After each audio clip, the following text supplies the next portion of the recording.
What do you want to do with your life? It's a question almost everyone asks themselves. It's also a question I don't believe you should bother asking in the first place. I don't know what I want to do in life, all I know is that it isn't this. That was the sentiment a friend reflected to me. She's in her mid-20s, smart, savvy and hardworking. But she is still stuck working jobs that don't hover much beyond minimum wage. Every year, she tells me that she applies for universities, but never goes through with it. Why? Because she can't answer that question. Passion evolves. I worry a lot of people fall into the same trap. The trap of believing that they need to make big life decisions before they can start doing anything. The trap that you need to be born with a passion. And the lie that being able to combine your interests with a profession is easy.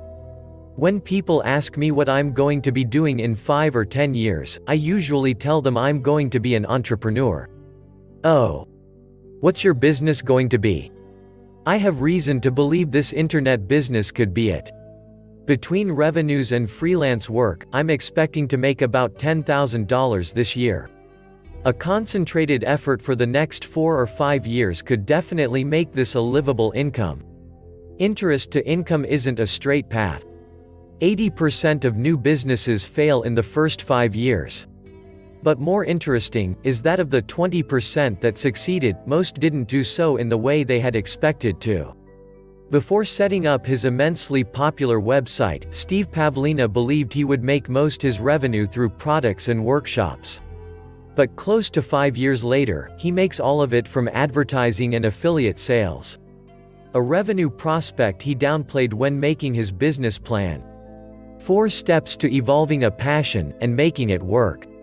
Step 1. Gather sparks of curiosity. Don't have an inferno of passion driving your actions yet? Don't worry about it. Most people I know don't. And if you are under 30, you are probably in the overwhelming majority. The first step is to simply invest your energy into whims. Those little sparks of interest where you don't know enough to make them a passion. Ben Casnocha calls this seeking randomness. For me, it has been a process of finding my intuition and using it to make small investments in things that are potentially interesting. This means reading different books, taking on different activities and meeting different people. Broad associations gives a lot of chances to stumble on a passion that can work. Step 2. Fan the flames of interest. After exposing yourself to a lot of randomnesses, you need to cultivate the successes. Build upon the little sparks of interest that come by your life. If you read a book about physics and like the subject, try taking a physics class. If you enjoy some basic programming, try a small software project. Step 3. Cut out distractions. Cultivating whims and exploring new passions requires time. One of the reasons I've placed such an emphasis on productivity with myself is that without it I couldn't explore these options. If your interests are genuine and worth exploring, it shouldn't be too difficult to eliminate the non-essentials. Distractions such as television, excess internet usage and video games only take a bit of conditioning to free up. The hard part is reallocating time you don't believe is yours. Step 4. Make a passion that creates value. If you have a skill that creates social value, you can make money through almost any medium. Monetizing a passion takes skill, as any entrepreneur can tell you, but without providing legitimate value it is impossible. You need to transform your developing passions into a skill that can fill human needs. Some passions are easy to translate. An interest in computers could allow you to become a software designer. Others are more difficult. A passion for poetry may be more difficult to meet a specific human need. Step 5. Find a way to monetize that value.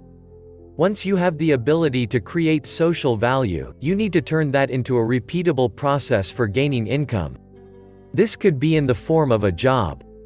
As a programmer, you could get hired by Google.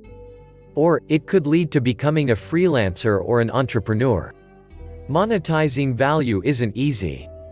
It requires that you learn how to market, sell yourself, and find ways to connect human needs. Whether you intend to work in a job or own a business makes no difference. You are the CEO of your life, so you need to know how to connect your passions with serving other people. What do you want to do with your life? Your life doesn't need to go through a predictable storyline. It doesn't have to start with a dream, follow through hard work and end up in a nice home with 4 bedrooms. Instead, it can twist and travel. You don't have to know the final answer, you just need to act on the next step.